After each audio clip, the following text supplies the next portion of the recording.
A lot of people are talking shit about Tom, but he apparently still can't see. Here's the thing. The other eye got hurt as well, but not as bad, but it looks way worse. The finger goes way deeper in the other eye. And you know, it's crazy that everyone that talks the most has never been poked in the eye. Not even a little bit, like accidentally. Oh, it's horrible. The idea that you can't see and then you're supposed to fight a guy, it should be an instant 1-point deduction. Do you have any updates about the eye of Tom Aspinall? And is there a rematch in the works? Oh, Jesus. Don't let me talk about Tom Aspinall's eye.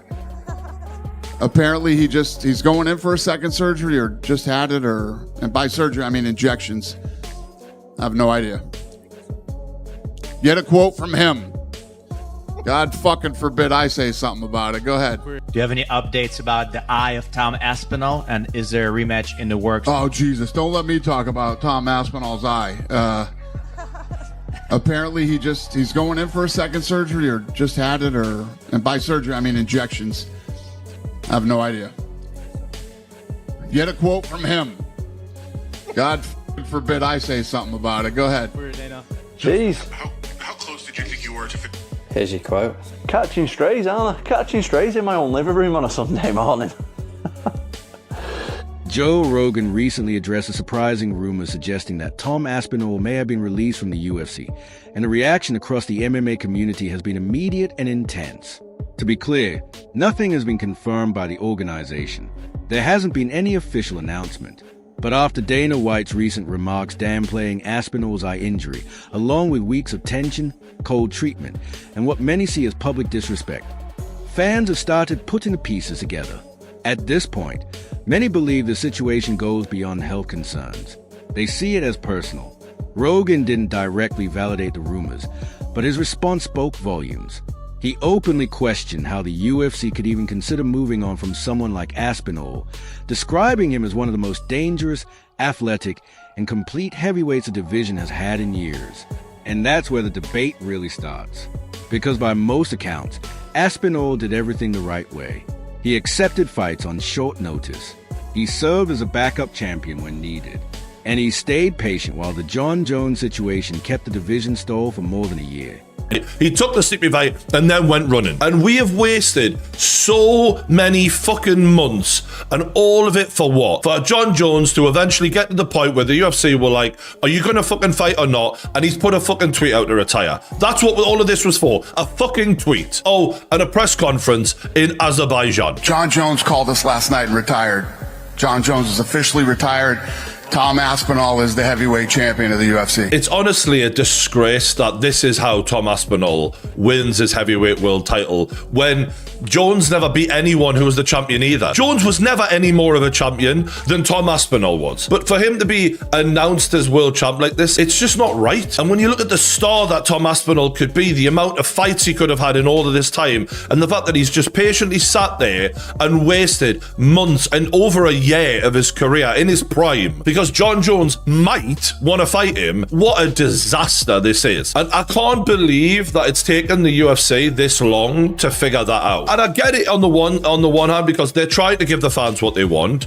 And also, who would have really believed that someone like John Jones would delay things this long and bottle it in such fashion? I mean, it's pathetic on his part. But to be fair, Aspinall predicted it himself. So I just wish that they hadn't Michael Chandlered him this badly and kept them on ice. And inactivity is a terrible thing for fighters. And I just hope that this doesn't impact Aspinall's career any more than it already has. Because unlike John Jones, people can say what they want about John Jones as a fighter, right? We've all acknowledged he's a skilled fighter. But as a man, I think he's a piece of shit. When his opportunity finally arrived, everything changed.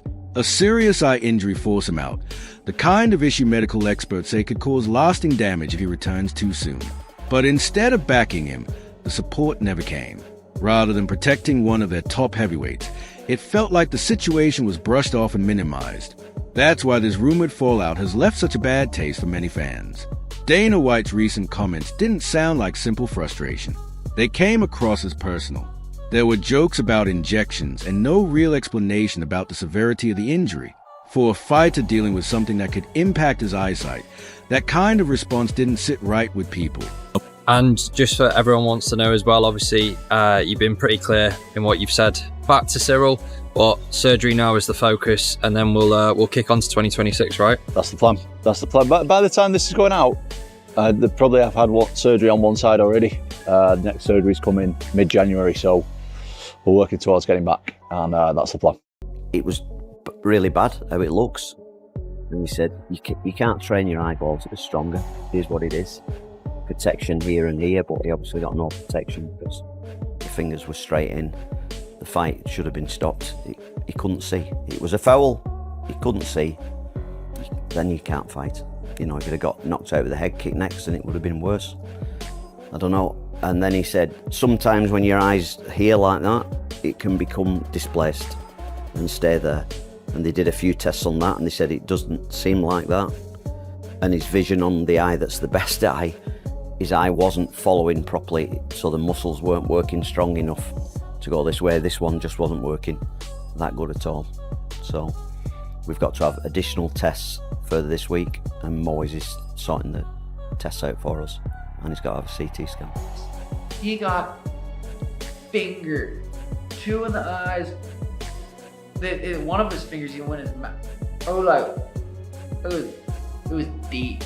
Cyril Gane was looking so good in that first round. Tom Aspinall was bleeding. Cyril was landing with that jab. I got a heavyweight. You go in there, and a lot of the times a heavyweight, you see guys not really engage too much because it takes one punch, especially from 2 big punches like that. And Tom was kind of pushed, like coming forward. Cyril was landing beautiful jabs, circling around. He won that round. Both those guys, for being heavyweight, can move so well on their feet. God, that was going to be such a sweet fight. There was no public praise, no words of encouragement, no reassurance about his future. Instead, whispers began to spread. Suddenly, stories started popping up suggesting Aspinall was hard to deal with, unreliable, or creating issues behind the scenes. Joe Rogan strongly disagreed with that narrative. He pointed out something simple. Fighters don't choose to suffer eye injuries. They don't pretend to have vision problems. And they definitely don't jeopardize their careers for attention. According to Rogan, it doesn't make sense. He even questioned whether the UFC's issue isn't the injury itself, but the inconvenience it caused. And that's what worries people most. Because if someone like Tom Aspinall can be handled this way, it raises a bigger question about what that means for everyone else on the roster. That is your heavyweight champion. That is one of the best and most popular fighters in the world.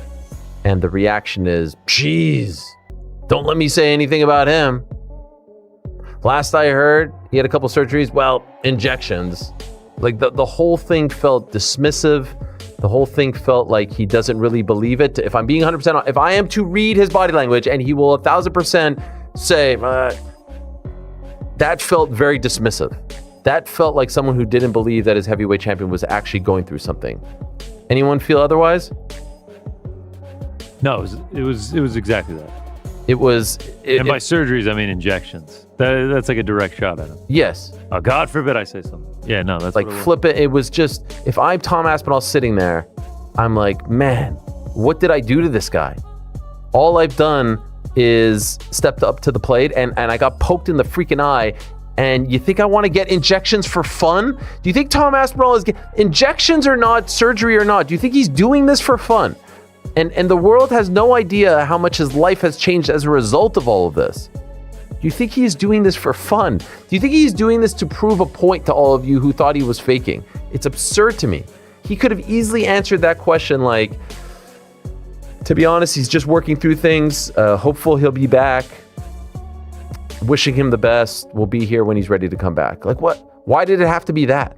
The guy that's currently ranked number 10 is his friend, Anthony Delija, and he would vacate the title if Delija got to a point where he was going to fight for the title.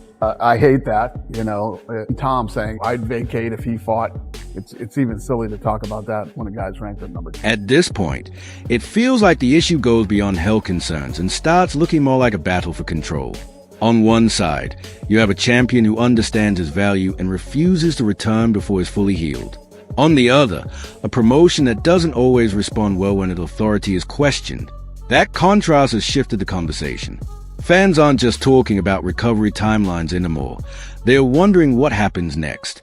Some are already floating possibilities like a move to boxing, a switch to the PFL, or even big crossover opportunities outside the UFC. I wanted it to be interesting if Tom came out and said, no, I'm not going to rematch him. He's a cheater.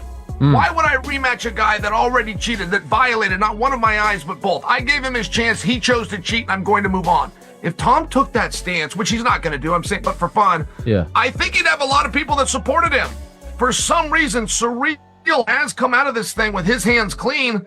He's the one that did the poking. They've got to do something about these eye pokes. The rule is you got to have your hands like this, but you can still have your fingers out straight. You can't do that, you can do that. That's the stupidest rule I've ever seen in my life.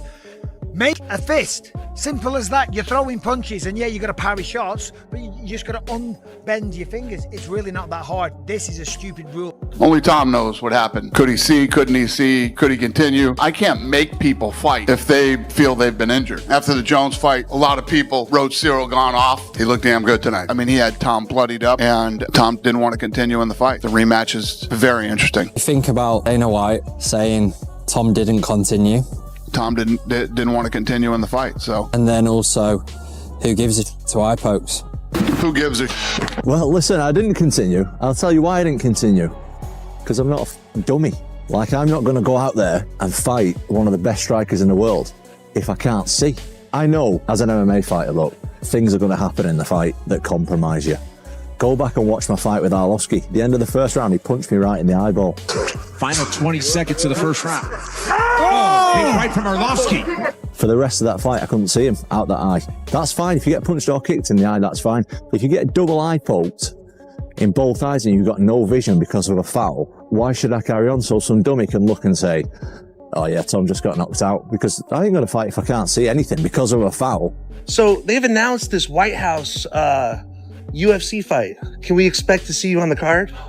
I can't promise anyone anything, but I have a very strong feeling that I'll be on that card. It's going to be historic. But who would you take on? Who would be your dream opponent? I would want to take on whoever's holding the belt at the end of the year. Any possible names you think?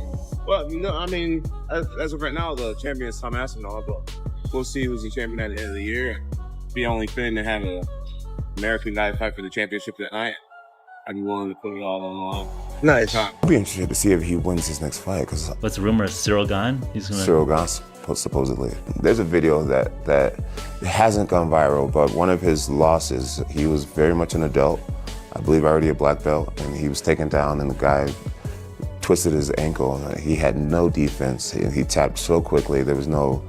I had a fight where I got arm barred, and I was literally willing to let somebody break my arm before giving up. This is Vitor Belfort. Go for Vitor Belfort. With Tom, the moment he felt any pressure on his ankle, he tapped immediately, which lets me know a lot about him. I guess the clarifying question then is, if Dana and Hunter do come to you after this fight, the figures make sense to you, would you then be open to fighting Tom Aspinall, or are you categorically thinking, he does nothing for me, I will not fight that guy? He does nothing for me. He does nothing for me. If you're a person that wants to see me really challenged, then I get it. 7 years younger, like 35 pounds bigger than me, right? I get it. It's like, wow, this John's so good. We finally found someone way younger and way bigger than him. Let's see how he does against that. I get that narrative.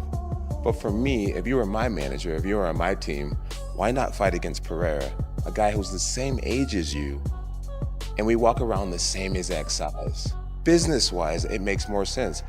Fight I'm gonna call him this, fight the nobody that may be more dangerous, or fight the guy with all the accolades who's incredibly dangerous, but it actually will affect your legacy. And Tom Aspinall is a very good man, in my opinion, and I just hope he gets the treatment that he deserves for the remainder of his UFC career, because this hasn't been good enough. The one good thing to come out of this for Tom Aspinall, other than the heavyweight title, is kind of his aura now. When the greatest of all time won't even step in a cage with you, it builds up who you are, right? You have that fear factor of the guy who everyone was scared of is scared of him. How fucking good is Tom Aspinall? Very good is the answer. And it's funny because in all of the posturing that John did in the tweeting and the interviews, and I don't care, I don't want to fight him, he doesn't do anything for all of that coping that we witnessed, where he was trying to say everything he could to make himself feel better about not wanting to fight this guy, and telling us all how unbothered he was in fighting Tom Aspinall, showed exactly how bothered he was. Because John Jones, like, you know, even though he thinks he's smart, He's a child, right? And he doesn't realize in all of that coping, we can read him like a fucking book. And all he's done is kind of promoted Tom Aspinall for an entire year in this tour that he's gone on, in showing you're scared of him, mate, and we fucking know you are, because actions speak louder than words. And John Jones has moaned his entire career about fighter pay. He named his price. Dana White gave him it and said, yep, no problem. And he still turned down the fight. This is a man motivated by money. He never shuts up about it. You get your biggest payday ever, and you still haven't got the balls. Aspinall reportedly has only a handful of bouts remaining on his current deal. At the same time, people close to his team have suggested that boxing could provide bigger paydays and greater freedom over his career. So if the UFC truly is moving away from him, this could be the turning point where everything shifts. Joe Rogan put it into perspective. He explained that losing a fighter like Aspinall over internal politics or ego wouldn't just reflect poorly on the company. It would be a massive leadership mistake, because athletes with his level of skill and potential don't come along often. And once someone like that walks away, there's no easy replacement.